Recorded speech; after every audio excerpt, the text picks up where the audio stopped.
आज प्यारा रक्षाबंधन का त्योहार है और सर्वप्रथम रक्षाबंधन की सभी को बहुत बहुत मुबारक हो, मुबारक हो, मुबारक हो। हर साल हम ये त्योहार बड़े प्यार से, बड़े खुशी से मनाते हैं, परंतु वास्तव में देखा जाए तो ये रक्षाबंधन का त्योहार परमात्मा प्रेम का त्योहार है।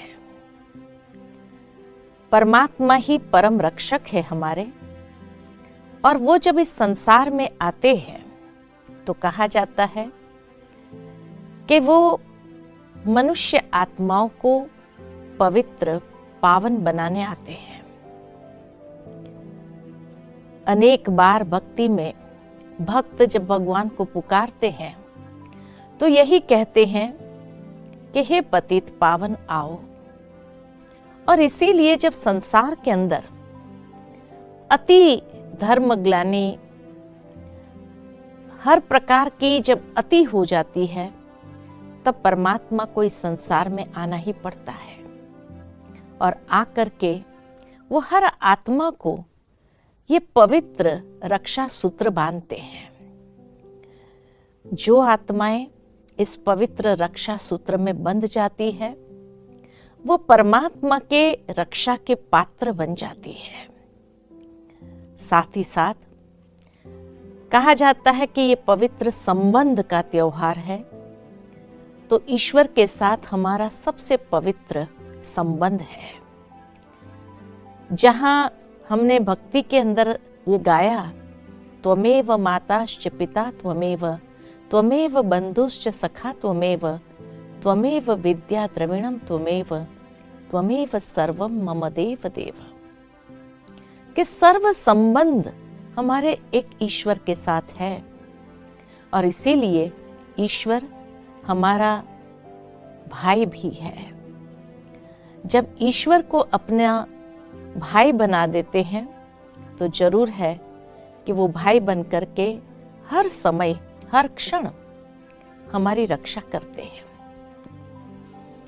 शास्त्रों के अंदर ये बात आती है कि द्रौपदी की रक्षा भगवान ने क्यों किया, क्योंकि कहा जाता है कि द्रौपदी ने श्री कृष्ण को सखा रूप में देखा और हर समय उसके साथ सखेपन का वार्तालाप करती थी, सखेपन की भावना से मिलन मनाती थी। और इसीलिए जब श्री कृष्ण को भी कुछ हुआ तो उन्होंने अपनी साड़ी का पल्लू फाड़ करके बांध दिया, तो भगवान भी ऋणी हो गया। और इसीलिए जब उसका वस्त्र हरण हो रहा था तब भगवान ने उसके चीर पूरे, अर्थात उसको इतनी साड़ियां पहना दी जो कोई भी उसको वस्त्र हरण कर ही नहीं पाया। भावार्थ यही है कि आज दुनिया के अंदर बाकी सब संबंध होने के बावजूद भी हर नारी ईश्वर की ओर ही परम रक्षक के रूप में देखती है और उसी से ही ये चाहना रखती है कि भगवान सदा हमारी रक्षा करे। लेकिन जब ऐसा संबंध हम ईश्वर के साथ जोड़ते हैं, उस परमात्मा को अपना बंधु भी बनाते हैं या सखा बनाते हैं, और तब जाकर के उस स्नेह में आकर के परमात्मा भी उस संबंध को निभाता है।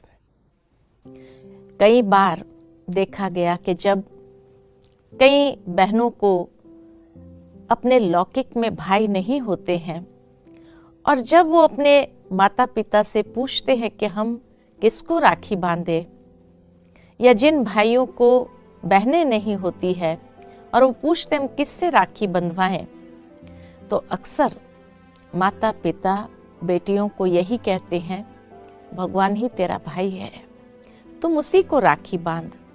और देखा जाता है कि जब वो श्रद्धा के साथ उस पवित्र रक्षा सूत्र को बांधती है, चाहे मूर्ति को ही क्यों न बांधती हो, लेकिन फिर भी जीवन के अंदर हर क्षण ये अनुभव करती है कि जैसे परमात्मा मेरा परम रक्षक बन करके हमेशा रक्षा करता रहा है।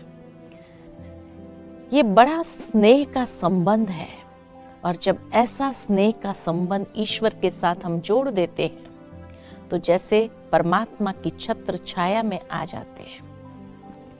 और परमात्मा भी हम आत्माओं को ये स्मृति दिलाते हैं, अर्थात हमारे मस्तक पर वो भाग्य की रेखा श्रेष्ठ और इतनी सुंदर खींच लेते हैं कि जैसे निरंतर तिलक के समान वो भाग्य चमकता रहता है।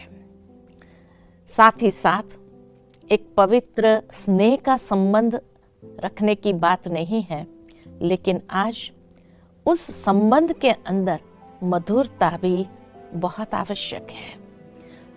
जब हर समय हम उस मधुरता के स्नेह के सूत्र में बांधते हैं तो ईश्वर के द्वारा हर क्षण हमें उस गिफ्ट्स के रूप में कोई न कोई तोहफा जीवन के अंदर प्राप्त होता रहता है, जिससे जीवन में आगे बढ़ना सहज हो जाता है।